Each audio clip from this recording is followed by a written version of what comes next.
جانتے ہو محبت کیا ہے؟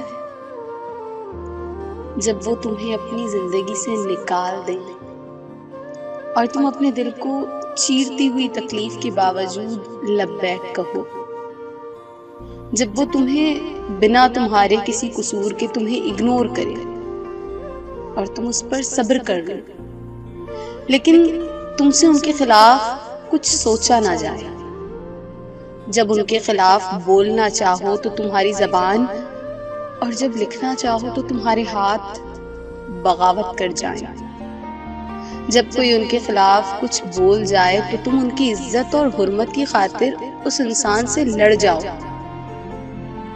میں نے یہ سب کیا ہے، تب جا کر میرے دل کے کسی کونے میں اطمینان محسوس ہوا ہے۔ اس نے چھوڑ دیا تو کیا ہوا، محبت میں نے بھی کی تھی۔ محبت کے کچھ تقاضے ہوتے ہیں، محبت قربانیاں مانگتی ہے، کبھی روح کی، کبھی جان کی، اور کبھی خواہشات کی۔